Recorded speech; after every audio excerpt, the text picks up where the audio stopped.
Good morning दोस्तों, स्वागत है आपका शर्मा संस्कृत एजुकेशन क्लासेज। आज हम तदित प्रत्यय का नेक्स्ट प्रत्यय ले रहे हैं। उस प्रत्यय का नाम है तल प्रत्यय, तव प्रत्यय। तव और तल, यह भी बहुत इंपॉर्टेंट है, थोड़ा ध्यान रखें। ये दोनों प्रत्यय किसके पीछे लगेंगे? शब्दों के पीछे लगने वाले प्रत्यय। अर्थात तदित प्रत्यय का मतलब हमने देखा कि वह प्रत्यय जो शब्दों के पीछे लगते हैं। और कृदंत का मतलब हमने देखा कि वह प्रत्यय जो धातु के पीछे लगते हैं। तो एक बार हम इसका देखते हैं नियम वगैरह क्या है, अच्छी तरह से समझेंगे। देखो, नियम नंबर दोनों को मैं साथ में देता हूं, दो नियमों के अंदर ही पूरा प्रत्यय हो जाएंगे। नियम नंबर 1, नियम 1, तल प्रत्यय का शेष, तल प्रत्यय का शेष तय रहता है। क्या रहता है?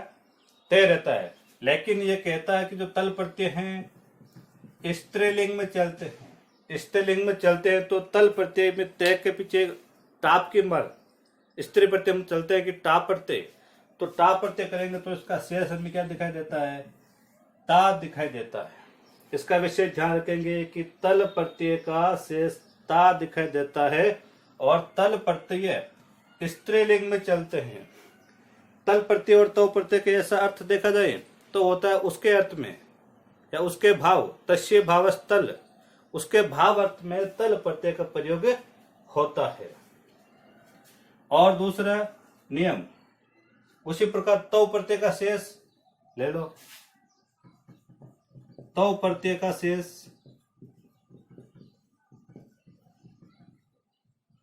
तव ही रहता है। तव का क्या रहता है? तव ही रहता है। अर्थात वो नपुंसकलिंग में चलते हैं, नपुंसकलिंग में चलते हैं। इतना ही याद रखना है कि तल प्रत्यय का शेष ता रहता है, अर्थात वो स्त्रीलिंग में चलते हैं। तव प्रत्यय का शेष तव ही रहता है, अर्थात वो नपुंसकलिंग में चलते हैं। इतना याद कर लो कि तो हम पूरे उदाहरण आराम से कर सकते हैं। तो चलिए मेरे साथ उदाहरणों के माध्यम से देखते हैं कि तव प्रत्यय और तल प्रत्यय के उदाहरण। अर्थात विशेष ध्यान रखेंगे ये शब्दों के पीछे ही चलेंगे, क्योंकि हम कौन सा प्रत्यय पढ़ रहे हैं? तदित प्रत्यय पढ़ रहे हैं। इसीलिए मैं बार बार बता रहा हूं कि ये प्रत्यय शब्दों के पीछे ही चलेंगे। अर्थात वेरी इंपॉर्टेंट है कि यहाँ ध्यान रखें, तल प्रत्यय का शेष ता रहता है और स्त्रीलिंग में चलता है। तव प्रत्यय का शेष तव ही रहता है और यह नपुंसकलिंग में चलते हैं। तो हम देखते हैं एक बार उदाहरणों के माध्यम से। उदाहरण, एक उदाहरण दे देता हूं मैं कि मनुष्य, यहां लिखेंगे उदाहरण, यहां लिखेंगे प्रत्यय। जैसे मान लो मैं उदाहरण लिखूं मनुष्य शब्द, मनुष्य प्लस तल, मनुष्य प्लस तल। भावार्थ, उसके भाव में यदि षष्ठी विभक्ति लगाया था, देखिए भावार्थ में षष्ठी विभक्ति का प्रयोग होता है। लेकिन हम कह सकते हैं कि मनुष्य से भाव, मनुष्य का भाव, तो भाव अर्थ में प्रत्यय कौन सा कर रहे हैं? तल प्रत्यय। तल प्रत्यय का शेष क्या रहता है? ता रहता है। क्या रहता है? ता। तो हम इसको कर सकते हो रूप, यहाँ हम देखें रूप में शुद्ध हो जाएगा मनुष्यता। क्या हो जाएगा? मनुष्यता। तो प्रत्यय के पीछे क्या आ रहा है? ता आ रहा है। तो कौन सा प्रत्यय करेंगे? तल करेंगे, क्योंकि यहाँ पे क्या आ रहे हैं? शब्द हैं, धातु नहीं है। जैसे मान लो मैं यहाँ पे लिखूं पठिता, क्या लिखूं? पठिता। तो यहाँ पे तल प्रत्यय नहीं होगा। तल क्यों नहीं होगा? क्योंकि पट क्या है? एक धातु है, इसीलिए नहीं होगा। वहां पे शब्दों के पीछे ही होगा। जैसे मान लो दूसरा लेते हैं, नंबर 1 तो मनुष्यता ले लिया। दूसरा मैं लूं कटु शब्द, कटु प्लस तल प्रत्यय करेंगे तो क्या बन जाएगा? कटुता। क्या बन जाएगा? कटुता। इस प्रकार हम कह सकते हो कि जो स्त्रीलिंग में चलने वाला एक ही प्रत्यय है तल प्रत्यय। जैसे तीसरा उदाहरणों में प्रभु, क्या लिया? प्रभु प्लस तल, तो क्या बन जाएगा? प्रभुता। प्रभु प्लस तल, तो क्या बन जाएगा इसका? प्रभुता। उसी प्रकार हम कह सकते हो सम प्लस तल, सम प्लस तल, तो इसका क्या बन जाएगा? समता। अर्थात सभी के पीछे क्या रहे? आ की मात्रा आ रही है, अर्थात ता का शेष रहता है। उसी प्रकार यदि हम तव प्रत्यय लगाएंगे तो उसी शब्दों के यदि मैं मान लो तव प्रत्यय लेता हूं, तव प्रत्यय का शेष क्या रहता है? तब ही रहता है। अर्थात वो किस में चलते हैं? नपुंसकलिंग शब्दों में चलते हैं। तो नपुंसकलिंग में चलते हैं तो हम उसी प्रकार हम कह सकते हो वापस मनुष्य प्लस या कह सकते हो तव, तो क्या बन सकते हैं इसका? ओनली पर हमें ये जोड़ना ही है और कुछ भी नहीं करना है। अर्थात नपुंसकलिंग लगाएंगे तो क्या बन जाएगा? में लगेंगे, तो इसका बन जाएगा मनुष्य त्वम। तो वैसे रहता है, अर्थात नपुंसकलिंग शब्दों में आधा हलंत या में लगाएंगे। उसी प्रकार कटु प्लस तल, तो क्या बना यहाँ पे? कटु, तो यहाँ पे मैं लिखूं कटु प्लस तव, तो यहाँ पे ऐसे देखा जाएगा कटुत्व। नपुंसकलिंग बनाएंगे तो क्या बन जाएगा? कटुत्वम। क्या बन जाएगा? कटुत्वम। उसी प्रकार लिखो प्रभु प्लस तम, प्रभु प्लस त्व, तो इसका क्या बन जाएगा? प्रभु त्व। और यदि नपुंसकलिंग बन जाएगा तो क्या बन जाएगा? न प्रभु त्वम। उसी प्रकार अगर नेक्स्ट उदाहरण है सम त्व, तो क्या बन जाएगा? समत्व, तो वो लगाएंगे नपुंसकलिंग अर्थों में लगाएंगे तो क्या बन जाएगा? समत्वम। उसी प्रकार ये दो प्रत्यय हमारे हो चुके हैं, तल प्रत्यय और तव प्रत्यय। विषय ध्यान रखेंगे, तल प्रत्यय का शेष तय रहता है, अर्थात स्त्रीलिंग में क्या बनाएंगे? ता लगाएंगे। उसी प्रकार एक बहुत ही वेरी इंपॉर्टेंट आ रहा है साथ में इस तल प्रत्यय का। उसी प्रत्यय में हम आगे ले रहे हैं नोट के रूप में, जो वेरी इंपॉर्टेंट होगा। यहाँ से अधिकांश क्वेश्चन बनते हैं। नोट यह है कि समूह अर्थ में, समूह अर्थ में जो 5 या 7 शब्द आ रहे हैं, गज, ग्राम, ग्राम, गज, बंधु, जन, सहाय, इन 5 अर्थों में कहा गया कि जो समूह अर्थ होता है वो इन 5 शब्दों के अंदर विशेष बता दिया गया था। तो इन शब्दों के पीछे भी क्या लगाएंगे? तल प्रत्यय लगाएंगे। तल प्रत्यय का शेष क्या रहता है? तो हम प्रत्यय का लगा कर देखते हैं। यहाँ पे यहाँ लिखते हैं शब्द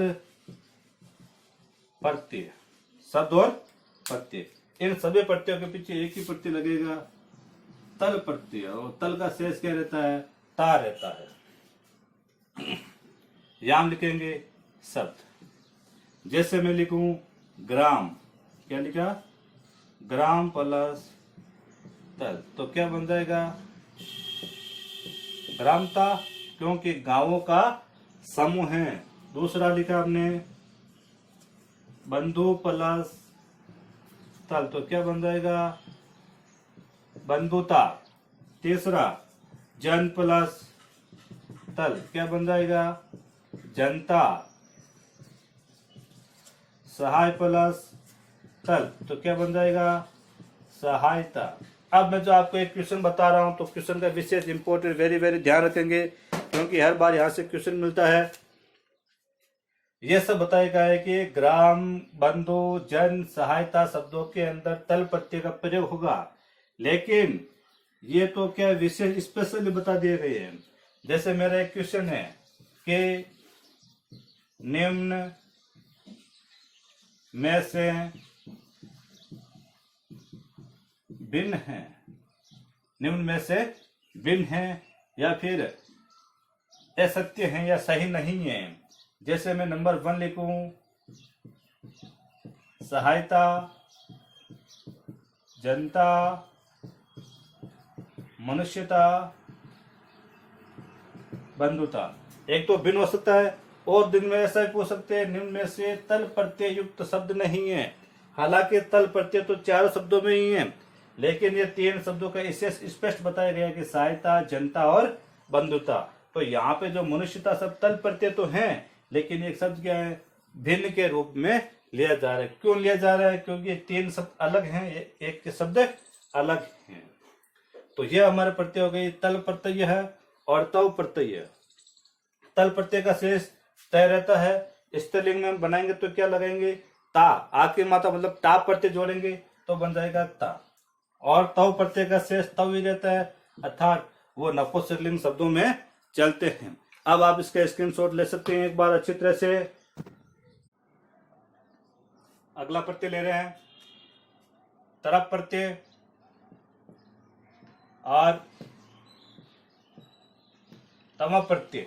ये भी वेरी इंपॉर्टेंट है, अर्थात ये भी शब्दों के पीछे चलेंगे। किसके पीछे? शब्दों के पीछे। हम यहाँ पे विशेष रूप से समझ लें कि तर प्रत्यय का शेष तर रहता है। क्या रहता है? तर रहता है। और इस प्रत्यय में पंचमी विभक्ति का प्रयोग होगा। उसी प्रकार तम प्रत्यय का शेष क्या रहता है? तम रहता है, उसमें सप्तमी विभक्ति का प्रयोग होता है। अब हम देखते हैं अर्थ क्या होता है इसका। अर्थ तरप प्रत्यय और तम प्रत्यय। तरप प्रत्यय का मतलब होता है कि सूत्र चलता है दे वचन विभाज्यो के दो में से किसी एक को श्रेष्ठ बताने के लिए तरप प्रत्यय का प्रयोग किया जाता है। दो में से एक को श्रेष्ठ बताने के लिए तरप प्रत्यय का प्रयोग किया जाता है। तरप प्रत्यय का शेष क्या रहेगा? तर रहेगा, और इसमें पंचमी विभक्ति का प्रयोग होगा। कौन सी विभक्ति? पंचमी विभक्ति का प्रयोग होगा। उसी प्रकार जो तम प्रत्यय होगा, तम प्रत्यय का अर्थ देखा जाए कि अनेकों में से अतिशय तिष्ठनो, बहुतों में से एक को श्रेष्ठ बताने में। जैसे मान लो मैं इसका एग्जाम्पल दे रहा हूं कि तरप प्रत्यय राम श्याम से श्रेष्ठ हैं, तो दो में से एक को श्रेष्ठ बता दिया। कौन? कि श्याम श्रेष्ठ हैं, तो उसमें तरप प्रत्यय का प्रयोग करेंगे। आगे तम प्रत्यय में बताया कि अनेकों में से या बहुतों में से एक को श्रेष्ठ बताने के लिए तम प्रत्यय का प्रयोग किया जाता है। तो तम प्रत्यय में जैसे उदाहरण दें कि क्लास में हरीश श्रेष्ठ है, अर्थात क्लास के अंदर जितने भी जो स्टूडेंट हैं उनमें से एक श्रेष्ठ हो गया, तो उसमें कौन सा प्रत्यय करेंगे? तम प्रत्यय का प्रयोग करेंगे। अब एक बात देखो विशेष, मैं ये इतना शॉर्ट लिख रहा हूं कि तरप प्रत्यय का शेष क्या रहता है? तर रहता है, और तम का शेष क्या रहता है?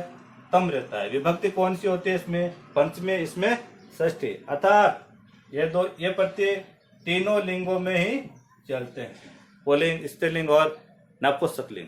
हमें इतना ही याद रखना है कि इन प्रत्ययों का प्रयोग किस प्रकार से किया जाता है। तो प्रयोग करते हैं, तो एक बार हम देखते हैं उदाहरणों के माध्यम से कि उदाहरण यहाँ पे लिखो उदाहरण, या उदाहरणों का मतलब शब्द क्या है? शब्द। यहाँ हम करेंगे प्रत्यय। यहाँ क्या करेंगे? प्रत्यय। यहाँ बन जाएगा जैसे मान लो रूप, उसी प्रकार यहाँ पे हो जाएगा तम प्रत्यय। तम प्रत्यय का शेष। अब हम देखते हैं, जैसे कोई भी शब्द लेते हैं उसके पीछे में क्या लगाना पड़ेगा? तर। जैसे मान लो मैं शब्द लूं पटु, प्रत्यय लगाया हमने तरप प्रत्यय। क्या लगाया? तरप।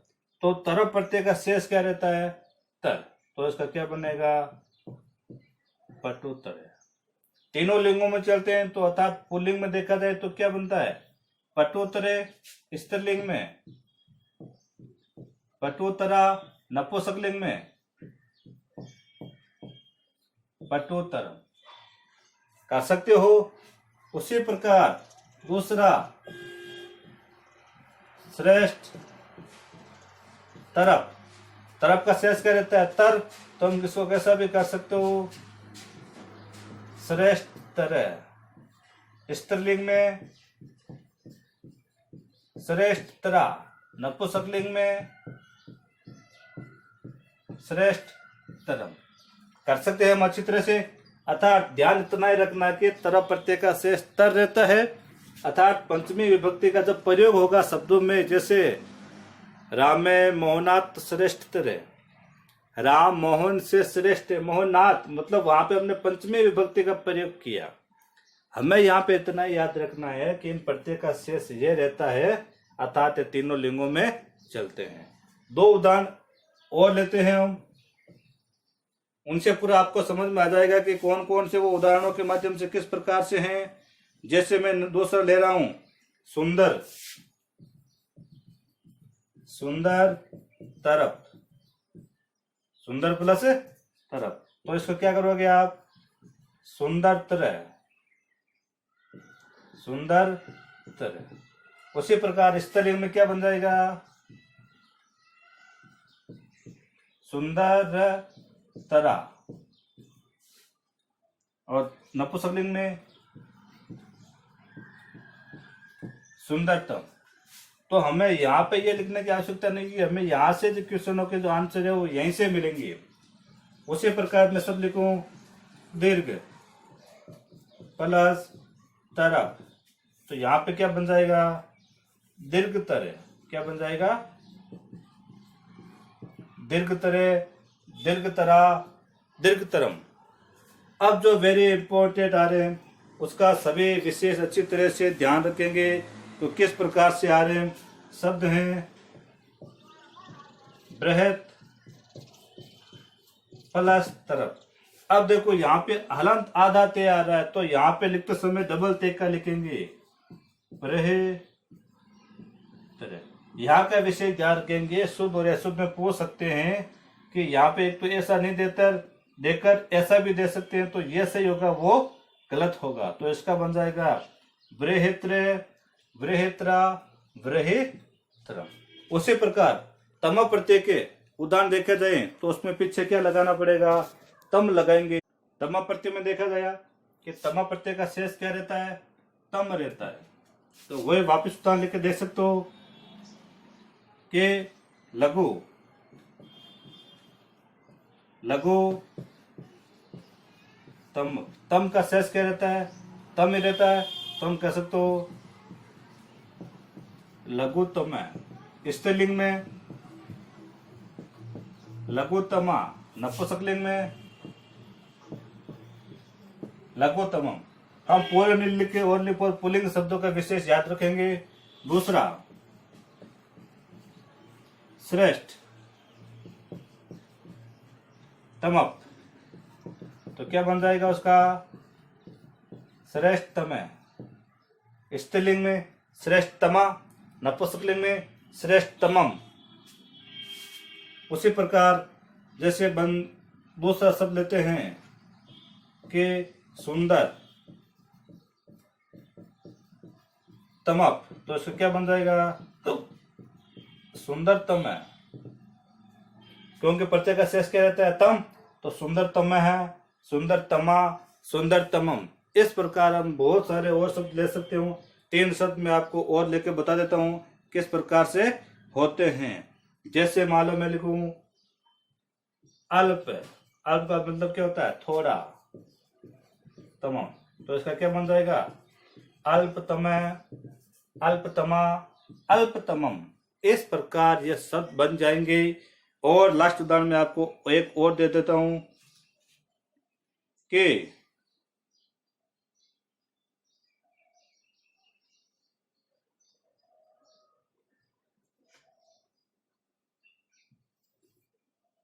तो ये उदाहरण हो जाएंगे तम प्रत्यय के, तरत प्रत्यय और तम प्रत्यय। अर्थात हमने एक की वीडियो में 4 प्रत्यय का आराम से पढ़े, तल प्रत्यय, तव प्रत्यय, तम प्रत्यय और तर प्रत्यय। हम उसका पहले तो ये देखेंगे कौन सा प्रत्यय का शेष क्या रहता है और किस लिंग में चलता है। जैसे हमने देखा कि तर प्रत्यय, तर प्रत्यय का शेष क्या रहता है, तर रहता है। अर्थात इसका अर्थ देखा जाए कि 2 में से एक को श्रेष्ठ बताने में उसका प्रयोग किया जाएगा। जैसे सुंदर तरह, सुंदर तरह, सुंदरतरम। जैसे राम श्याम से सुंदर हैं, राम श्याम से सुंदर है, जिससे है वहां पे हमें पंचमी विभक्ति का प्रयोग करेंगे। उसी प्रकार नेक्स्ट प्रत्यय था तम प्रत्यय। तम प्रत्यय के अंदर भी देखा कि अनेकों में से, बहुतों में से एक को श्रेष्ठ बताने में इसका प्रयोग किया जाता है। जैसे कवियों में कालिदास श्रेष्ठ हैं, ये भी हम कह सकते हैं। और उनसे पहले उसे वीडियो में देखा आगे प्रारंभ में कि तल प्रत्यय और तव प्रत्यय। तल प्रत्यय का शेष हमने ता देखा था, क्योंकि वो स्त्रीलिंग में चलते हैं, स्त्रीलिंग में चलते इसी कारण उसमें टा प्रत्यय का प्रयोग किया गया। तो हमने देखा कि ग्राम, जन, बंधु वो 4 शब्द अलग देखे थे। और उसी प्रकार तव प्रत्यय का हमने देखा कि तव प्रत्यय का शेष क्या रहता है, तव ही रहता है, अर्थात वो नपुंसकलिंग में चलते हैं। तो ये हमारे हो जाएंगे पूरे कृदंत प्रत्यय है। और आगे के वीडियो में हम लेकर आएंगे स्त्री प्रत्यय। उसके बाद हमारा प्रत्ययों का चैप्टर कंप्लीट हो जाएगा और आप इसको आराम से समझे, स्क्रीनशॉट ले सकते हो। बार बार किसी भी प्रकार की कोई डाउट है तो मुझे व्यक्तिगत रूप से कॉल करके या मैसेज करके मुझे पूछ सकते हैं। मैं आपके लिए हमेशा तैयार रहूँगा। ओके, धन्यवाद।